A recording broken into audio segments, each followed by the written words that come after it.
Hi, everyone. Welcome to another episode of Crushing It with Your Tribe. And today we are going to talk about biking. Yes, mountain biking. And we've got Lisa Uranga of Dynamic Bike Fit and Dirt Side Sisters to tell us all about it. So stay tuned. As a Texas realtor, Robin McCoy is in the unique position to meet and know so many different people in a wide range of industries. These people are her tribe, and she leverages them not only to help her business, but to help theirs as well. Welcome to Crushing It with Your Tribe, where we share real talk about building business and life relationships. Here is your host, Robin McCoy. Hey, everybody, it's Robin McCoy, and welcome back to another episode of Crushing It with Your Tribe. And I'm really excited because we have Lisa Uranga on today, and she is basically phenomenal with all the things that she does. Just a little bit about her. Lisa has been a health and fitness professional since 2007. She has serviced over 8,000 personal training sessions and has obtained certifications through the National Academy of Sports Medicine as a Performance Enhancement Specialist, Corrective Exercise Specialist, and Fitness Nutrition Specialist. Lisa and her husband Carlos began mountain biking together in 2009, and after just a few short months, they were hooked. They began racing, and since then, she has won over 75 bike races, 5 Texas state championships, and is a certified mountain bike instructor, a level 1 Retul Fitter, and has started her own nonprofit organization called Dirt Side Sisters, whose mission is to create a gateway for women to start riding mountain bikes and finding some community and increasing skills and confidence and all that good stuff. Yeah. Awesome. That's Yes. a lot. That's a lot. Lifelong learner. Lifelong learner. My goodness. So let's just kind of back up a little bit. So you've been a personal trainer, fitness person. Yes. You know, that's just what you do. So you were an athlete, I would imagine, as you were growing up. Yeah. So growing up, I basically, like, my parents put me in sports since I was tiny. So I did like soccer, basketball, track. Volleyball was really my thing. And I played a semester of volleyball in college. And it's just, I have always loved to push myself. So even when I wasn't involved in sports for a little period after that, I'd always work out. And yeah, I don't know. It's definitely a ginormous passion in my life is health and fitness. I mean, that's huge. I mean, just even our environment today, our health environment gosh. today is just, It's so bad. it's so bad. It's so bad. It makes me so sad. Yeah, it's so bad. And the worst thing is that everything that surrounds us, it's just temptation like crazy. And they, and not only the marketing, but the way that they make food, how it's supposed to taste and dopamine effect. And it's just, it's become just, I don't know. I've struggled with health and fitness my whole life. I've struggled with it. And as I'm aging, it becomes this thing where, oh my gosh, I want to be able to do things and trying to not only be healthy and eat healthy, but be mobile. Yes, exactly. And that's actually where a lot of personal training wise, like my background with that, I'm so grateful that when I got into personal training, I mean, I didn't know what I was doing in the gym when I first started as a personal trainer. So I worked at 24-Hour Fitness, and at the time, they had a great program where they were paired up with National Academy of Sports Medicine. And so they taught you everything, basically the foundation of that specific certification. And it's all based on functional training. And they use this method. They had some professional basketball teams, football teams, gymnasts, so many different athletes that they use this program with, and it just enhanced their performance so much by more of a scientific approach to like lifting weights and working out and functional training. And so I'm just so grateful that that's the certification that I learned through and the way that they were so in depth with their program. And I just absorbed all of it. And to me, it just made so much sense with my background in sports and I think also the whole nutrition aspect of it, because it, like I was mentioning earlier, it's so challenging. Like it's a constant battle to eat healthy when you're Mhm. surrounded by so many unhealthy options. It's just Yeah. ridiculous, Well, and it comes Like, at you from all directions, right? And they, geez. like you said, they make it, I guess they just make it taste a certain way that your Oh body yeah, then craves that, for whether it's sure. sugar or the carbs or just whatever Salt. else, the Oh salt yes. that just makes it changes your body chemistry. It really, really does. It's absurd. And for the nutrition aspect, I don't know. I think when I learned it, even through these certifications and learning about nutrition and like macronutrients, which are like protein, carbs, and fat, those are your macronutrients. And it just kind of clicked with me. And I think it clicked from a performance Mhm. standpoint. So I understand how food is fuel. And then that helps me to make better choices because I guess my whole life I've just been conditioned to think of performance. Like I'm always Right. trying to do better, better, better. And when I started to actually learn more about nutrition itself, it just clicked. So I'm grateful for it to have clicked for me. And I wish I could, like, I really try to help people especially when I was training, I would try to help my clients understand how you want to break down food. Like when I look at food, I don't have to log food anymore. I've logged my food in the past. That helped me learn also more about the content, how Yeah. many protein, carbs, and fat and all that. But I like to help teach people about that so you can just change your mind frame. Yeah. Well, and you talk about functional fitness and functional health, and kind of explain what that is. Is that, I mean, because I think a lot of people think they go to the gym or they work out and they've got to go, you know, head on, and otherwise it's not working because I can't lift or do 100 push-ups or whatever that is. Right. So functional training is when you basically take your body and you look at it as a whole for one, not just isolating body parts. So you're looking at your body as a whole and how all your muscles are synergistically working together. So when you look at it like that, you can also, as a trainer, you can pinpoint through different assessments, like different physical assessments, what deviations, like muscle deviations, a person can have. So Okay. something that's just kind of the most common is lots of people have sedentary jobs. And so they're sitting at a desk all day, or maybe drivers, if they're driving a car all day, something like that. And so when this happens and you're in a seated position, so that just means your hip flexors are in a shortened state all day long, Mhm. and then they're like, okay, I want to go do something healthy. I'm going to lift weights. And then they go to the gym and they're trying to lift weights. But basically, your body is out of balance. And so, functional training is a way to get your body back into balance. So, it's pinpointing which of your muscles are tighter, which ones are weaker, and how you can start working specific muscles to gain that balance back. And that way, it's more of a functional way of moving, which is what we do in life. We're Right. not just isolating one body part in life. I mean, maybe sometimes, but generally speaking, we're not. So, Right, right. yeah. So, it's Because it just a is that. different way. It's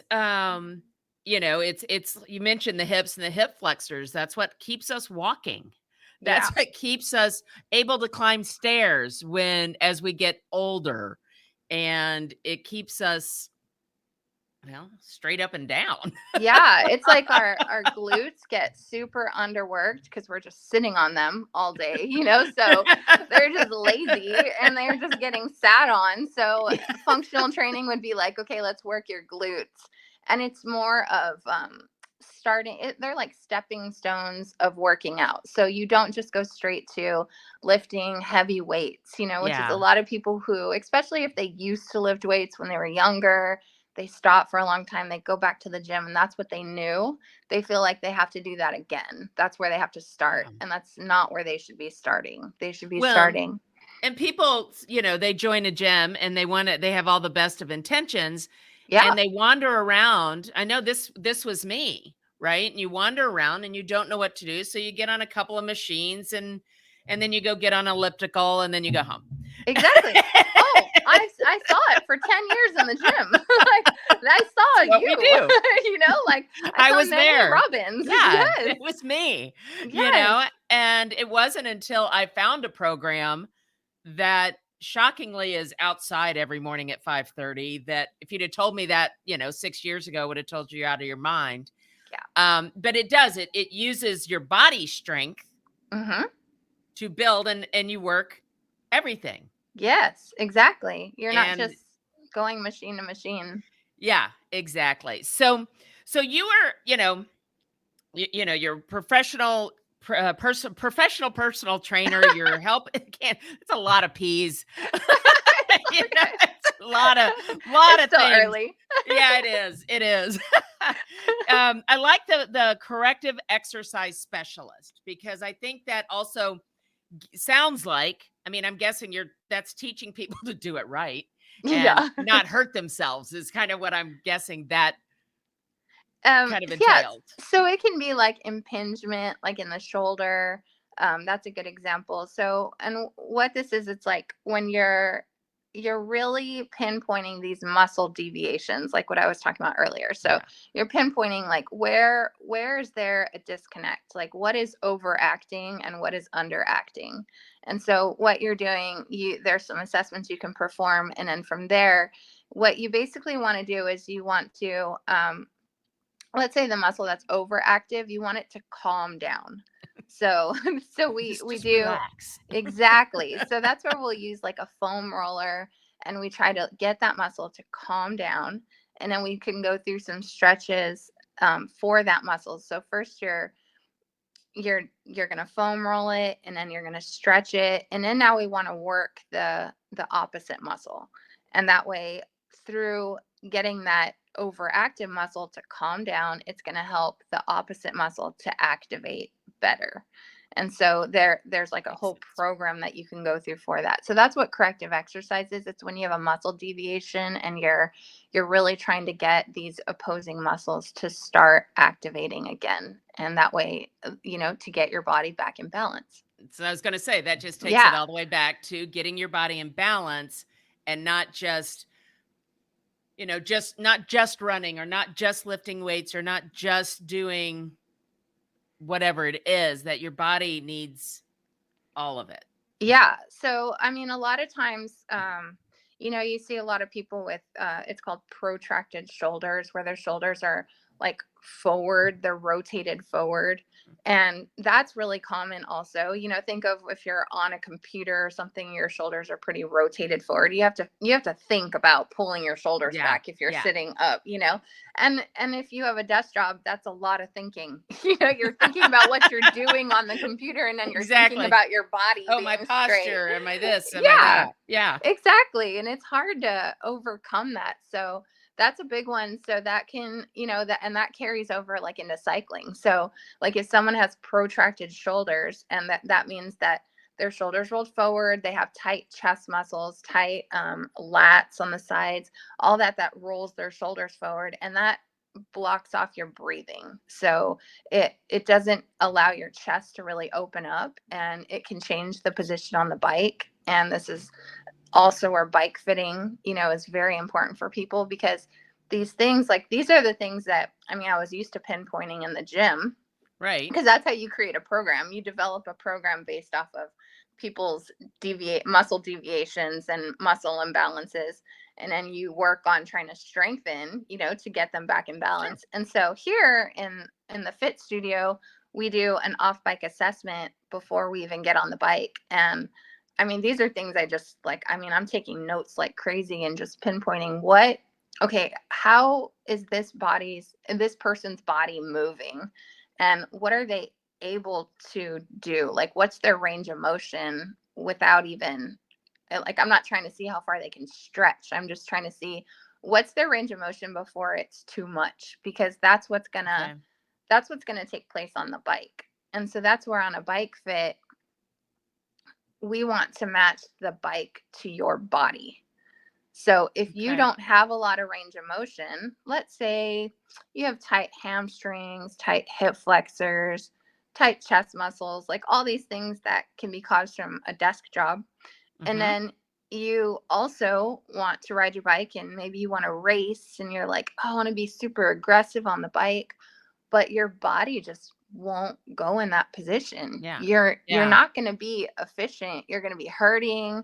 You're not going to actually produce as much power as what your goal is. I mean, Right. this is all about what Right. your goal is. So, and not to say that putting a person in a certain position, they have to stay like that. I mean, at the time of their original bike fit, we're going to put them in the position that's working best for their body right now in this moment. And then I really enjoy, helping people and showing them like, hey, okay, this is at least describing, okay, this is what's going on with your body.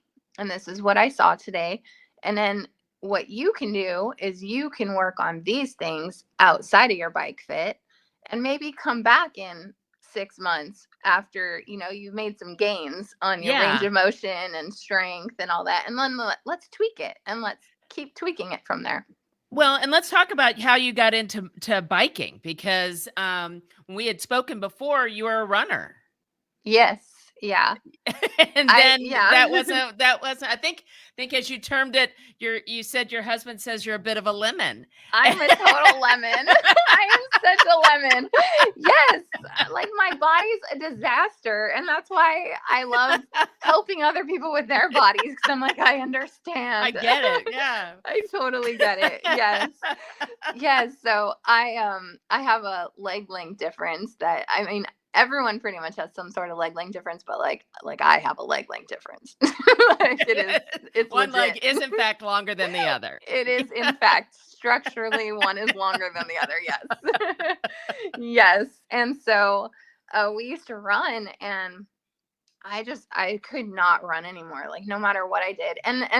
What was so frustrating was that I have this certification in corrective exercise, and yet I was always hurting when I was running, and I was doing all these exercises to try to get my body in balance. Like before I realized, I didn't know I had a leg length difference. And so Okay. I was just doing all these things, and I was like, I don't understand. I mean, I'm doing all the strength work, all the mobility work, like what is happening? And I just could not run anymore. Like my groin, my SI joint, so my lower back, my knee.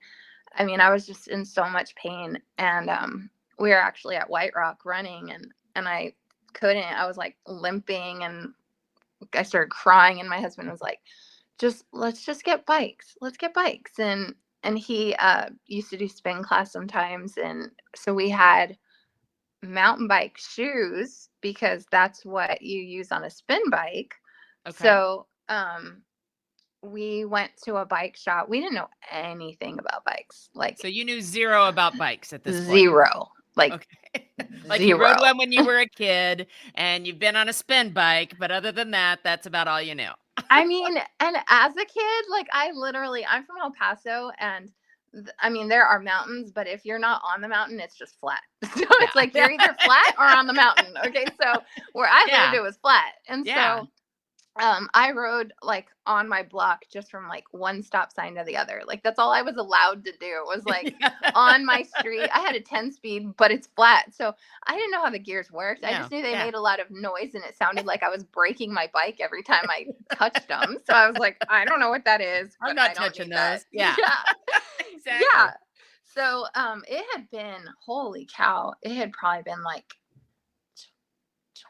over 20 years since I had ridden a bike. And we went to a shop, and this is when there were all sorts of things changing within bikes at that time, like technology wise. And I mean, the biggest thing was that my husband, he was like, we're getting mountain bikes because I don't want to wear spandex.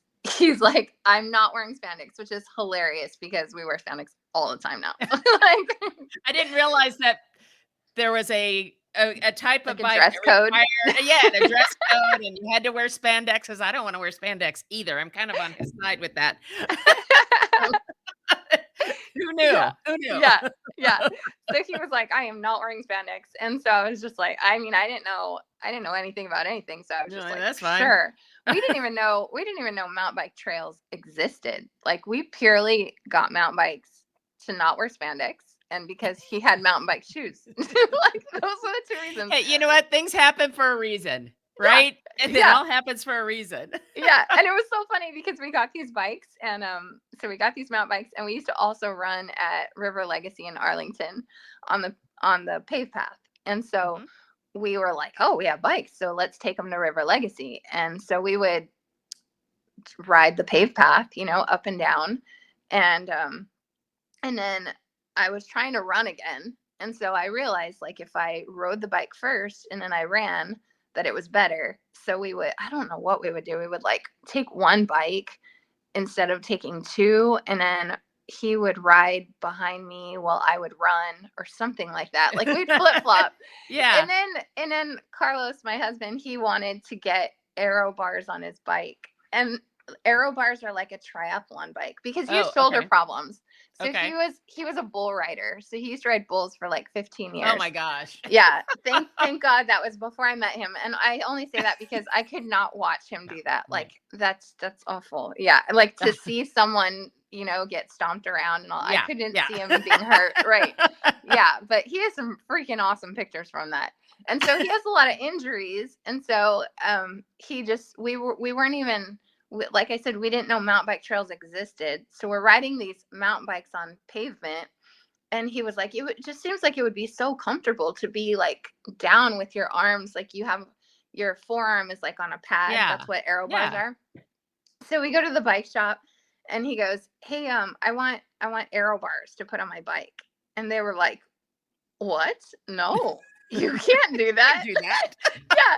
And he was like, why not? It's my bike. Like, this is what I want to do. I can't. And the guys at the shop were so confused. They were like, are you guys doing a triathlon? Like, is that what you're training for? And we were like, no, we're just training. Like we're training for life or anything. We're just riding it and exercising and training. Be the leader you know you can be. Build your professional network and access education that takes you where you want to go. We are women of all ages and backgrounds. You deserve national recognition and opportunities to build relationships with people you want to work and grow with. Hit the ground running with the Charisma chapter of the American Business Women's Association. Meetings each month from 6 to 8:30 p.m. on the fourth Tuesday in Farmers Branch, Texas, and online. Come with us. Experience ABWA for yourself. Go to charisma.abwa.org to learn more.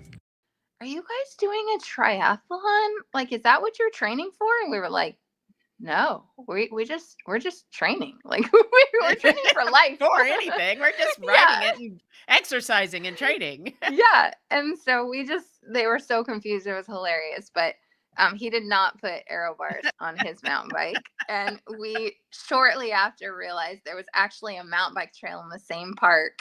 And so that's when that was crazy to me. I was like, this is nuts, going on dirt, like from riding on a smooth surface to going to dirt.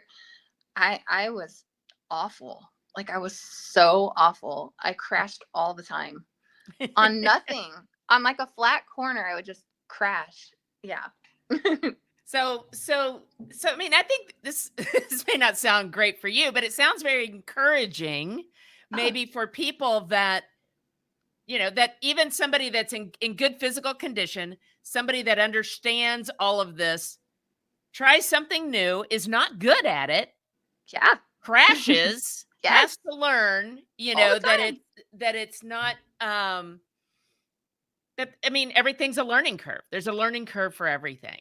For sure. Yeah. I mean, I had a ginormous learning curve. And then soon after we realized that one of the local mountain bike associations, because there's a few, there's like Weatherford Mountain Bike Club, Fort Worth Mountain Bike Association, and then Dallas Off-Road Bike Association. So River Legacy is a Dorba Trail, which is Dallas Off-Road Bike Association. And at the time, they didn't have, like now there's an app you can go to and it'll tell you all the trails and which ones are open and closed. But then there was definitely not an app. And so I don't even remember. They definitely had a website. So we somehow found the website. And then we realized, wow, there's trails all over. And so our goal was to ride a different trail each week. And so on the weekends, that's what we did. And we were out at a trail in Glen Rose called Solavaca. And they the trail there, the geez Louise, I can't even talk now. It's on a ranch. So the ranch owner, he's like, hey, are you guys gonna race next weekend? And I was like, race? I can't race this. People race this thing? Like, I can't even stay on my bike. Like, I'm crashing all the time. And he was like, it's okay. They have a beginner category. And so I was like, well, my husband's the one that really wanted to do it. So then that's the other part is, so we started racing, and I mean, I just crashed more, and then you just crash harder. Like when you're trying to go faster. I mean, that's you don't crash any less. It's just going down harder. Oh my God. I crashed so hard. I've had so many stitches. It's ridiculous.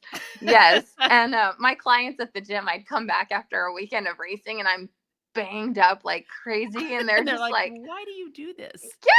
Yes, I had the cutest. Oh, my favorite client, Doug. He's this older man. So he was, Doug was in his 70s, and he had like 2 knee replacements and a back surgery. And oh, he's my favorite thing ever. And so he would always, he was just like, why do you keep doing this?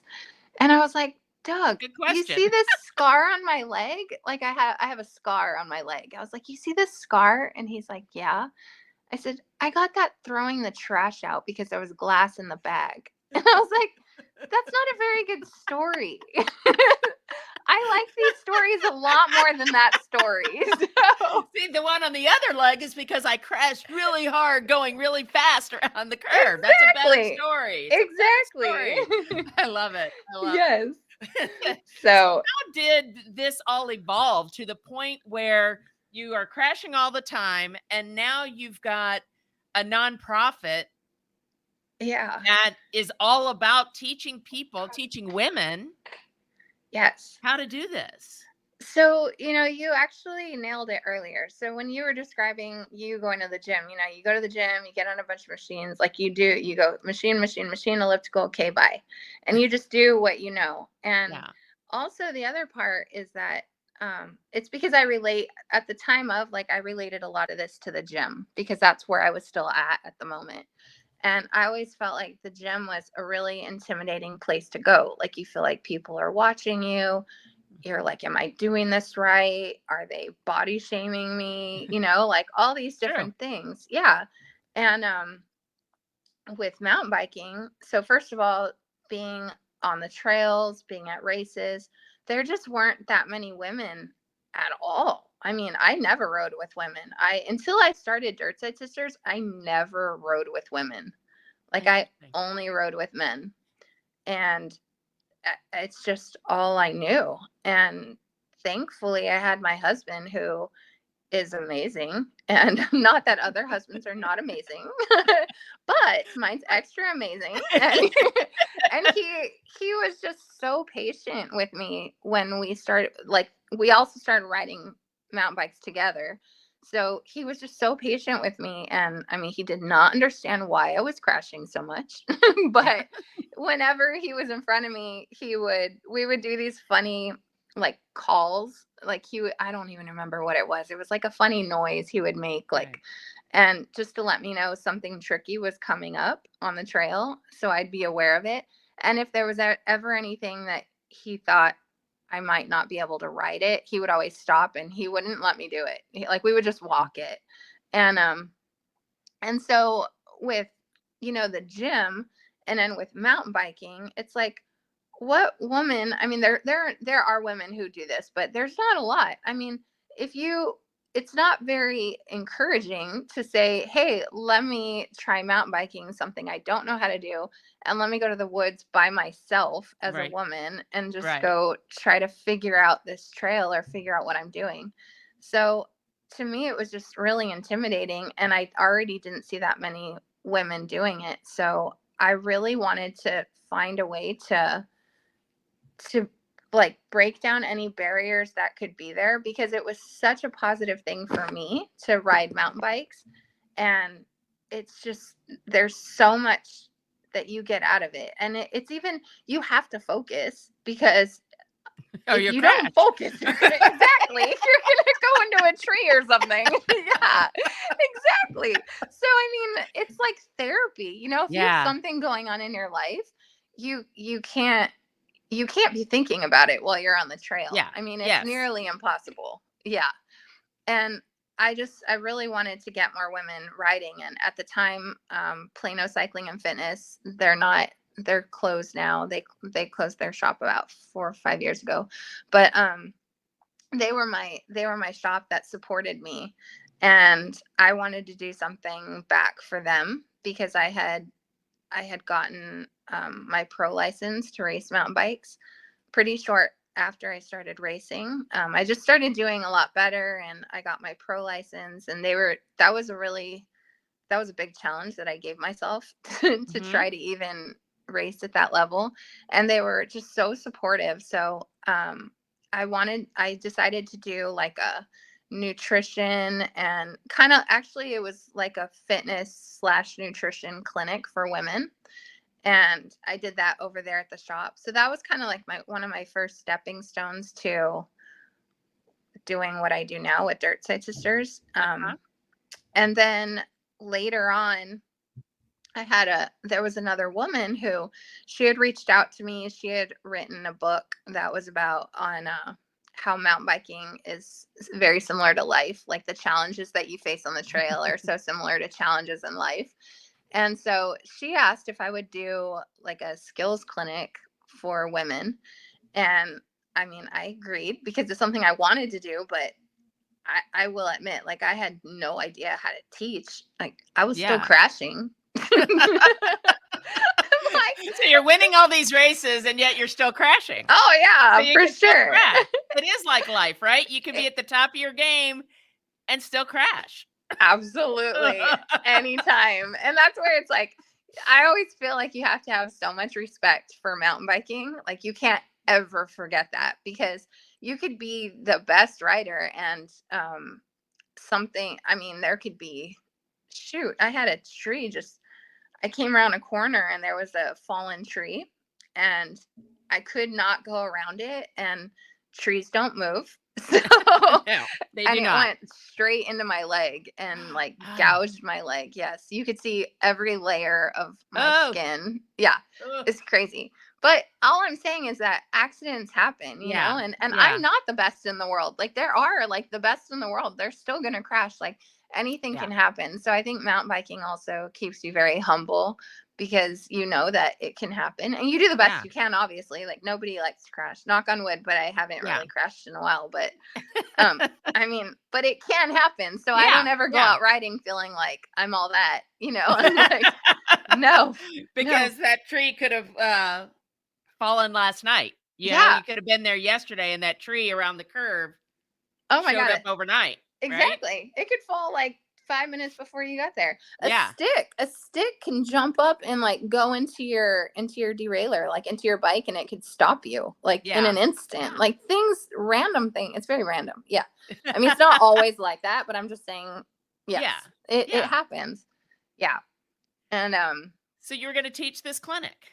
Yeah, and so I just did the best I could. You know, I was like, okay, what does she want me to do? All right. And I just tried my best and winged it, but and then a little bit after that, so I had done that once, and then Lorinda Putter, she was a mechanic at my bike shop at Plano Cycling and Fitness, and so she became a Liv ambassador. And so Liv is a bike brand. It's like the female side of Giant, and Giant is another bike brand. So they're like sister companies.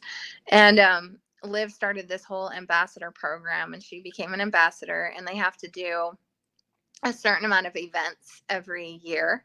And so she reached out to me, and she was like, hey, will you help me with some of these events? And I was like, yeah. So I had this other woman on one side and I had Lorinda over here. And then I was doing this clinic for Plano Cycling. And I was like, we're all trying to do the same thing, like, why don't we just come together and like, let's just put our heads together and see what we can do, because Yeah. it's just the way it is. Like, there are not that many women that are in mountain biking. And if there are, I mean, there could have been, but I did not see them. And Yeah. there was no group that I knew of. Like, nobody was actively doing anything. And so that's what we did. We came together and basically we said, if we're going to do this, we just have to be consistent. Like, no Right. matter what, we just have to be consistent. And so we used to have our rides on Mondays, and it was like every Monday, cold, hot, whatever, we were You were there at the there. trail. Yep.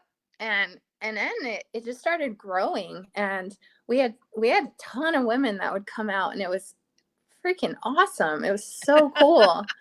And then we were, about a year went by, and I just wanted to have like a better reach to more women. And I wanted kind of like more substance there, more of a format. And so that's when we decided to go nonprofit and Okay. have a membership, because I felt like, okay, we're growing and we're stuffing our vehicles, our personal vehicles, with all of our supplies and everything we need. Because then we started actually learning more about teaching, and we got Okay. certified to teach through PMBIA, which is Professional Mountain Bike Instructor Association. And I really tip my hat to Lorinda, because she's the one that did that first. Like, she got certified first, and it's a very good certification. So then I went after that, and that's kind of the certification that we encourage our girls to go through. Like, we're fundraising right now for some of our current volunteers, our current support crew, to get certified themselves. Mm-hmm. But it gave us so much substance. Like, it helped us so much to break down our teaching and the different levels. And so we started our group rides in 2014. Okay. And then we became a nonprofit in 2016. Okay. And like 2 So years that's a later. journey in and of itself. That how to form a nonprofit's a whole other conversation. Oh my gosh. Oh my gosh. Yes. I think I had briefly thought about it and looked into it, and I went, okay, this is going to take far more attention than I have right now. And I set it down, and it is. I Yes. haven't been back. It's just like, I listen to a lot of podcasts and stuff, and like motivational ones, because I ride my bike in the morning, usually indoors, just because that's what works for my schedule. And that's kind of like my me time. And I listen to podcasts then. And one of them, it was talking about how when you're going for your dreams or your passion, but not knowing all the things that you're going to encounter along the way with that, like, not knowing about how to get there is what can make it so overwhelming. Yeah. And Yeah. I will say it was so overwhelming when we made that jump to being a nonprofit. Like, I didn't know the first thing about accounting, about Yeah. website creating, about logos, about so I created our website. I mean, that was a ginormous learning process. Not the best, but it works, and I keep learning. Yeah. I know how to use Adobe Illustrator, QuickBooks. Like I wear a lot of hats. But that's another thing, right? I mean, you've got your job. I mean, you're a bike fitter. Right. That's what That's my job. Feeds the family. Yeah. And then you've got this other job that's that you said is a labor of love and is your baby. Yes. And you still got to feed that. You got to keep that alive. It's my passion project. Yes. Yeah. Yeah. So, it is totally my baby. Yeah. And it almost broke me. Yeah. Well, but it didn't. It didn't. I agree. Yes. It didn't. So tell me where Dirtside Sisters is today. Tell me what it is and what your hope and your goal for that is. So it's freaking awesome. for one. I mean, okay, go ahead. Then I'll tell you what I've been doing over here. Okay. Yeah. So it's amazing. So we have now our volunteers, we're 28 of us. And Wow. the first thing, so when DSS, it's almost broke me a couple of different times. A couple different transition points, just because it's a lot. It can be a lot. And the other part is like, I make it a lot because I have high expectations, but my expectations are there to help other people, and so there are a lot of processes or procedures or I'm trying to think of the word I'm looking for, but we have a lot of processes in place, I guess you could say. Kind of And systems. yeah, systems. We have a bunch of systems in place. I need my coffee. I think that's what's happening right now. Early today. Yeah, I already did my workout this morning, but I need my coffee. Okay, so it's just trying to figure out how to show people what your passion is. So you know what your passion is, but it's like, how do you explain that to others and get others on the same page and others that agree with your passion, right? So all these procedures and all these systems that we have in place, what they're for is to make DSS inclusive, to make it so that it's very open and welcoming and non-intimidating. And so that's been the main focus for years and years and years, is to make it, just break down those barriers so that any woman, any age, any ability, never even having ridden a bike before, would feel comfortable coming out and trying it. Like, that is the number one goal. And then from there, to teach a woman at any level that they're coming in to join us, for them to feel welcoming, for us to be able to meet them where they're at, like at their level. And to do that, you just really have to have the right people behind you. That's for darn sure. Yeah. Because it doesn't matter if this is my goal and my passion. I can't do it all and I can't be there. So I would say Dirt Side Sisters right now, where we're at, is we have grown and developed such an amazing team of what we call our support crew. And our support crew is it's all of our volunteers. So we have ambassadors who are like newer to our volunteer team. And then we have our ride leaders who are more focused on the teaching side of it. And they're awesome. Like, we just have such a great team that they really care. And they not only have been the product of, us teaching them, so they have learned through us and they've reaped, the benefits of everything that we do. But then now they actually want to give back. Like, they enjoy giving back and they enjoy teaching and helping other people. And that's where I would say DSS now is becoming more diverse in, I would say, like, our skill level, because for so long we focused solely on beginners. And so that's kind of what we got known for was, they're great for beginner riders and first time riders. And now we're really growing and developing our own ride leaders. So now we're able to reach out to more like intermediate, advanced riders. And that's really the end. That's the end goal. And it's a process, like if you're breaking down into all these groups and you have to have ride leaders in all these groups, and it's already a sport that doesn't have that many women. So I guess that your pool is small. And so you almost have to develop your own talent, right? You got to develop your own talent. And then your talent that not only wants to receive, like, we can teach you, so then they're receiving this, and then, but also that wants to give back. Like, that's the biggest part of it, is finding and it's a lot.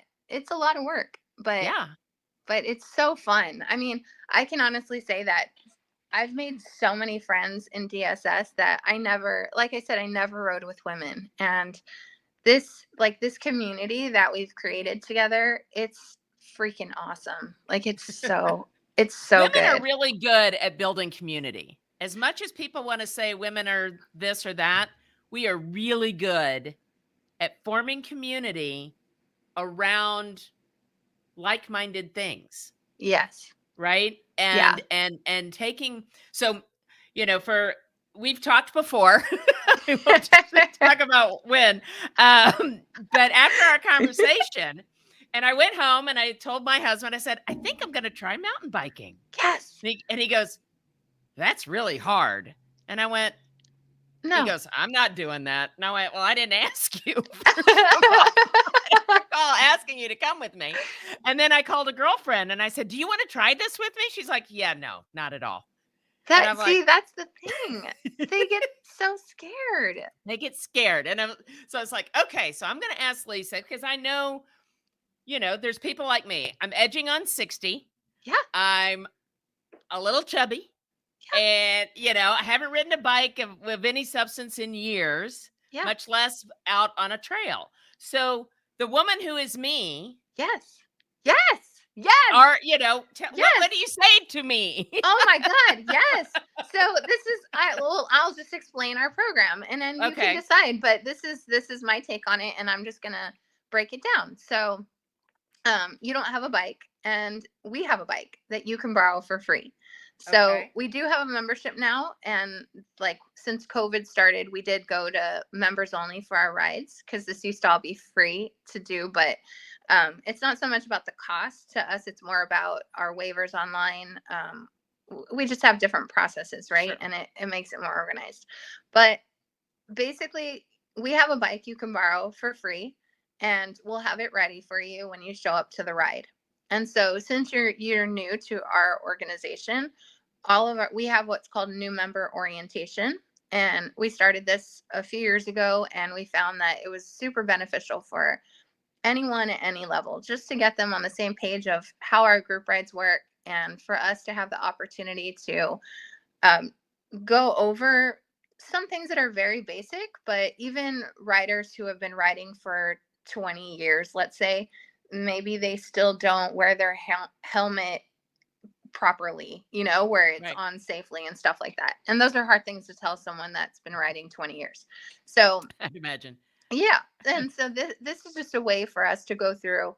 So you'll come and we'll set up your bike. And then what we'll do is we don't even go on the trail. So you don't have to worry about mountain biking, like that. All we're doing is we're going to teach you about your equipment. So we'll have a helmet for you. We can have a water bottle for you. And so we'll get your helmet on correctly. And we're going to teach you about your bike. And we're going to teach you how to check the air in your tires, how to make sure your wheels are on tight, your brakes are working correctly, how your gears work. And then we're going to go over the equipment on your body. So we'll teach you about why we put your helmet on the way that we did, different things with your clothing that will help you in mountain biking specifically. And then we'll talk about like your shoes, like what shoes you're wearing. And even if you don't have mountain biking shoes, you might have some hiking shoes, and hiking shoes work really well for mountain biking because they're really firm. So they give you a better platform to stand on. And then from there, so after we talk about your equipment and everything, then we go and we do some drills in the field. So we teach you about your body position on your bike. And it's very simple. We'll do some drills like standing next to your bike, and then we'll get on your bike and we just do some very simple drills, and we can look at your body position and you start getting accustomed to the bike that you're riding and how you're moving around on it to keep you safe and give you more stability. And then we'll go over like how to use your brakes properly, because that's you need to know how to slow down and how to stop. But not everyone knows how to do this. And even, the person that's been riding 20 years, they might still be scared of their front brake because they think they're going to go over the bars, so we just teach like how to do that. So we'll do some very basic drills in the field. And then we'll do some other drills where we teach you like how to use your gears. And that way it helps you to be efficient with your energy. So that's what using your gears is all about. And in mountain biking, we use our gears a lot. Like we might shift gears like every 5 feet, like literally, depending on the trail. Okay. So that's a big learning curve for a lot of people. Like you said, people have a 10 speed and they just put it on something that's comfortable and they stay there. Exactly. Yeah. And you might have riders who are always in too easy of a gear. So it's like too spinny or too heavy of a gear, and they're just wasting all their energy, or they're struggling. And so, yeah, so we'll do some drills and ride around the field and like teach you. So it's very progressive. And then as we're doing all this, we're actually recording you whenever it's your turn to do a little run through of it. We'll record you, and we also take pictures, and we do this on the trail as well. So for our other groups that are actually out on the trail, whenever we stop at a certain feature, then we teach it, and then we demonstrate it, we break it down, and then we let you do it. And if it's something where we feel like you could maybe fall, two of us will stand on each side and we'll spot you. So like if you couldn't get out of your bike in time, we just grab you and we'll hold you. And so we'll spot you if you need that. And we have another person who's there, and they're recording. So what happens is afterwards, all of our volunteers, and this is where as a volunteer, it's a lot of work, right? So they're taking photos and videos, and then we put all that in a Dropbox folder. And after the ride, you're going to get a post-ride email, and it's going to have those links to videos and photos. Wow. And you can go back and you can look at like your form on the bike.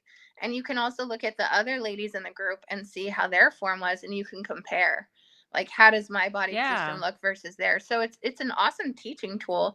And also, like, the pictures, who doesn't like a cool picture of yourself on the bike? I mean, come on. That's like the best thing ever there. That's why people like to do races, because then they have a photographer there and they're like, that's freaking awesome. Yeah. That's funny. Cool. Yeah. So yeah, that's where, it'd be a great chance for you to try it. Yeah. It's totally safe. You're not even on the trail yet. And then let's say you're like, this is really fun, I want to do this again. As long as we have a bike available, you can totally borrow a bike for your next time around. And then this time you would join our beginner skills-based group. So our skills groups are where we teach. And we already have parts of the trail planned out for you. So we have a specific loop at all the trails we go to. We've already gone out there. We've done our homework. We've scouted the trail. We know emergency exits. We know like little shortcuts that most people don't know. And so we create these small little loops. And by the way, before we go to the trail, so we actually have an idea of what types of features we're going to be approaching on the trail for each group. And so we do a pre-ride warm-up. So we have like ramps and boxes and little wooden features, and we have all these things that we can use out on a field where we can watch your form. And it's the same. It's very progressive. So we don't ever put you on something that we feel like is beyond your skill level where you're at. And so we can do this pre-ride warm-up for about 15 minutes before we head out to the trail. And we try to do things in our warm-up that are going to be very much like what we're going to see on the trail for that specific trail, because every trail has different types of features. Sure. And so, yeah, that's what we would do. So we'll do this like pre-ride warm-up, and we can go over, it's a better chance for us to watch your form and to critique it and help you work on it. And then we go out to the trail, and for beginners, we have super beginner loops scouted out, and we like to do small loops and do them over and over. So you get more confidence every time you go through and you get to practice. Sure. Yeah. And then it's just, each group is different. So each group has a different part of the trail, more challenging features, and yeah. So what we're saying here is there's no age limit. There's no physical weight limit, ability, fitness. No. All those things. We'll see you March 22nd at Horseshoe. That was going to be my next question. Kind of like wrapping all this up, where are these rides? Are they all over the Metroplex, or are they usually at one particular place? Is this the year that you're going to stop paying rent? Is this the year that you are going to finally purchase your own home? But where do you start? How do you get your questions answered? Well, I'm Robin McCoy, and I'm a Texas realtor with Keller Williams. Relax, I got this. I have a home buyers masterclass the first Saturday of every month, and it's free to you, and it's all online. Just text the word masterclass to 214-226-3770 and we'll get you registered and on the path to home ownership. Where are these rides? Are they all over the Metroplex, or are they usually at one particular place? So we do 2 member rides a month. Okay. Well, actually, we kind of do 3. So we do 2 regular rides, which is like what our normal DSS ride is, which is what what I've been explaining. And one of them is on a Wednesday and one of them is on a Saturday. Okay. And so the Wednesday ride, we use one of 3 locations. So we do either Horseshoe, which is in Grapevine, North Shore, which is in Flower Mound, or Katy Jackson, which is in Dallas, like North Dallas. Okay.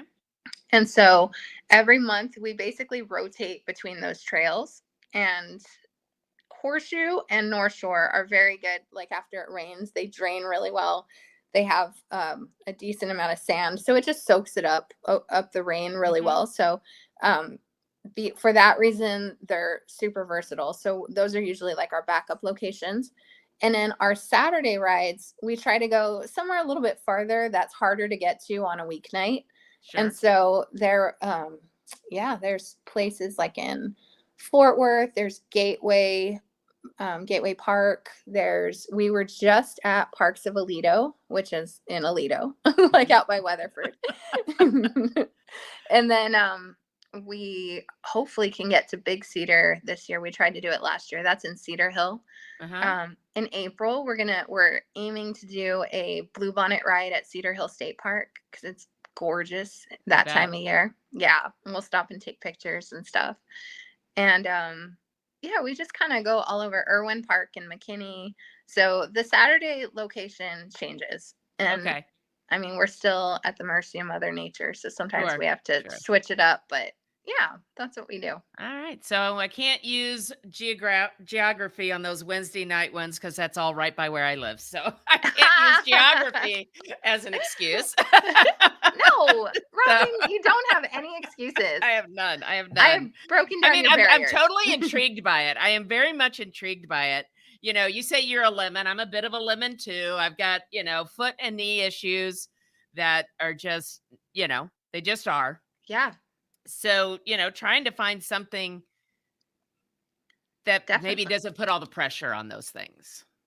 Yeah, it's really low impact, and especially like if you start enjoying it and you like it, that's where actually a bike fit comes in super handy, because a bike fit isn't just for like pro athletes or racers, or it's for anybody. If you enjoy riding your bike and you just want to not hurt, like you should not be hurting because you're riding your bike. I mean, maybe your legs if you're pushing hard, but other than that, you should not. It shouldn't be hurting your back and your shoulders and your neck and all of that. No, and that's exactly a bike fit is for anyone. And so then I don't think people even realize that. I think they think mostly just about the size of the bike, to make sure that the size and the seat height, but not necessarily where the rest of it all comes in.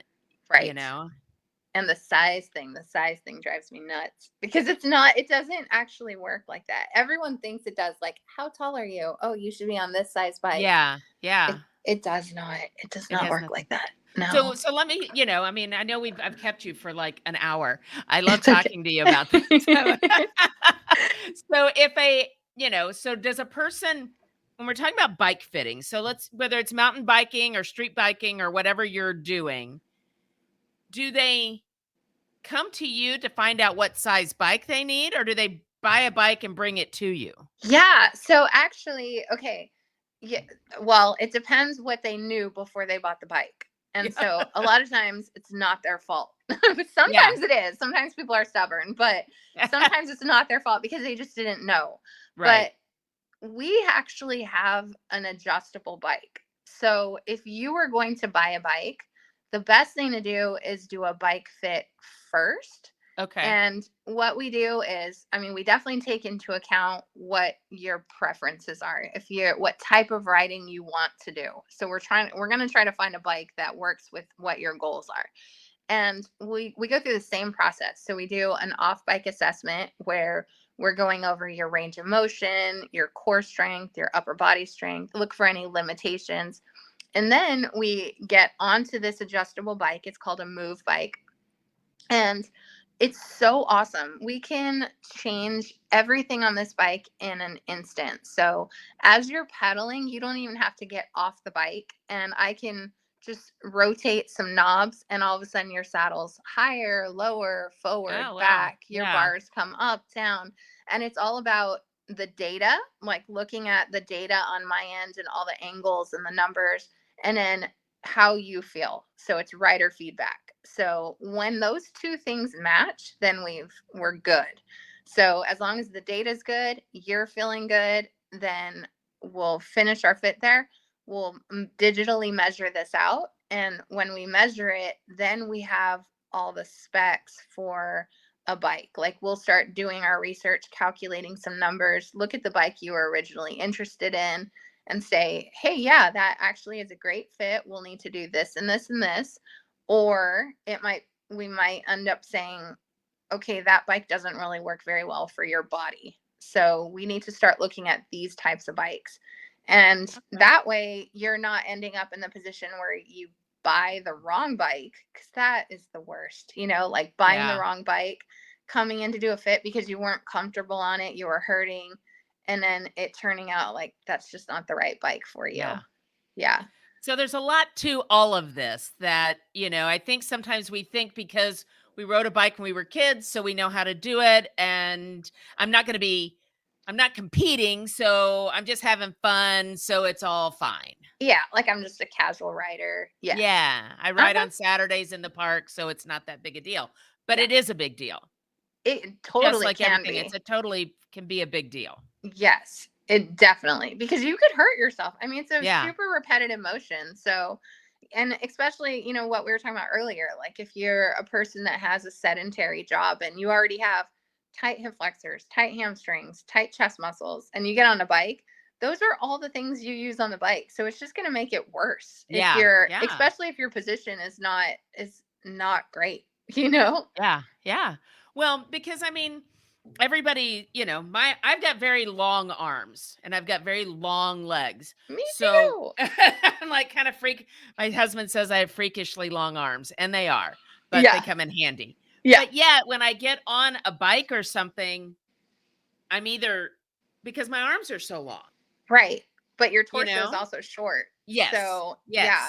So it gets, when he bought a Peloton, however you say that, I would have to adjust I stopped getting on it because I'd have to raise this and move the handlebars and do all those things. Yeah. Because his body type is completely different from mine. That's the same. My husband and I, we're completely different as far as body types go. So I am like a super short torso. I'm exactly what you described. My husband says I have the longest arms in Texas. Yes. Yes, very long. So long. But I have a super short torso. So yes. For me, and this is a great conversation for road bikes specifically, because road bikes, so I love to go fast and I love to race. So for me, a road bike, if I were just to tell you that and you were helping me buy a bike, we'd be like, oh, you need a performance bike, like you need a race bike. Well, newsflash, my body doesn't work for a race bike. I'm in pain all the time. It's too long. So a race bike is more like long and low to get you, down lower, more aerodynamic.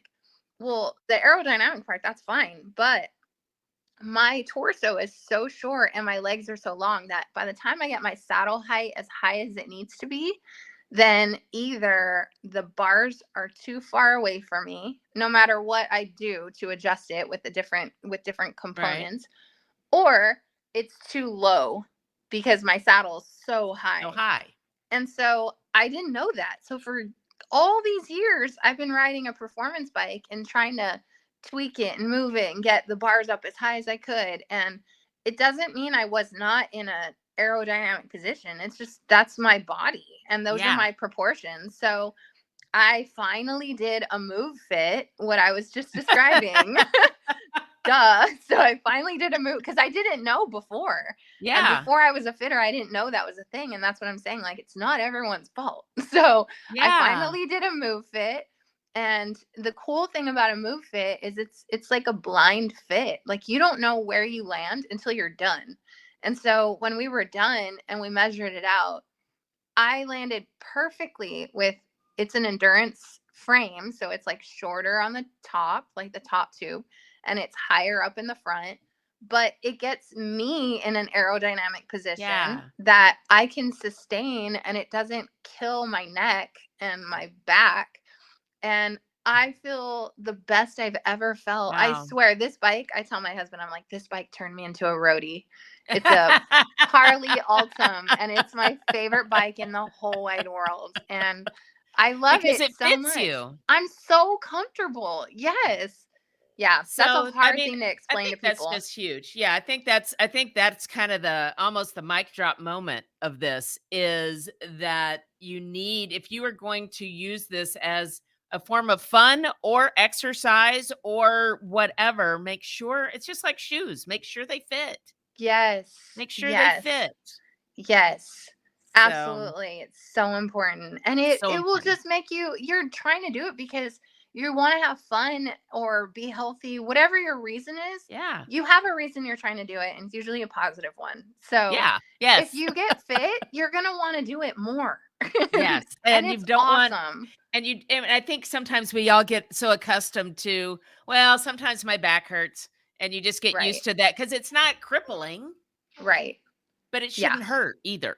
Exactly. It shouldn't hurt. Yes. So, Exactly. all right, Lisa, I appreciate you taking all this time with me. This is such a great conversation because it's something that I think people see but don't think they can be a part of. Yes. Right? They Yes. see the mountain biking and well, I've never done it. That looks really hard. What if I fall down? What if, I don't, Yes. and I think your organization, Dirtside Sisters, is an amazing gateway to To give people get an more women opportunity to riding. try it. What's that? To get more women riding. To get That's more our, men. that's our hashtag. Okay. That's why I'm Get saying more that. women riding. There it is. All right. Well, I'm going to have all of your information in all the show notes. And I would just, I'll sign up. I'll do it. I'll do it. I'm going to look at I'm proclaiming it here. Yes. Good. That I'm going to go and do You that hear first. this, world. You got to say it out loud because now everybody will hold me to it. Yes. So you'll see my name come through. And, I just want to encourage everybody to look at the website, listen to what Lisa's saying about this, that anybody can do this. Yes. And you just go at your level and not to be afraid of, failure. If you don't like it, then you don't do it, but you shouldn't do it or you should not do it because you're afraid. No. And I also want to say no one's judging you, because we always think that someone's judging us. And I will also say that, even though our group that's our focus, is to break down these barriers and be super welcoming. But at the end of the day, when we're a big group, so that's what I was going to say is we're a big group. So no matter what, you're still going to have to walk up to this big group. And that takes so much courage for some people. And so that's where I really just want to, motivate and encourage those of you that are scared to do that, to walk up to a big group. Just take the leap. You will not regret it. I always say, like, if you just come one time, push yourself to come one time, and you will not regret it. I love that. I think that's the note we end on. Sounds good. I'm good. I love it. All right. Well, thank you again so very much. I've enjoyed this. This has just really kind of opened up some things here and in here. So that's it, folks. We're going to wrap up another episode of Crushing It with Your Tribe. Make sure you check out all of the information on Dirtside Sisters and Lisa and getting a bike fit. Dynamic bike fit. And it's all going to be there. Reach out to her, ask her questions, see how she can help get you on that next thing that you've always wanted to do. Yes. Thank you so much, Robin. Thank you. You guys make sure you hit that subscribe button too, because we need you to see everything. All right, folks. Thanks. Thanks for joining us for Crushing It with Your Tribe with Texas Realtor Robin McCoy. Check out all the show notes for contact information on Robin and her guests and to access your free resources and information discussed on this episode. Also, don't forget to hit that subscribe button so you never miss a conversation. Thanks again, and we will see you next time on Crushing It with Your Tribe with Robin McCoy.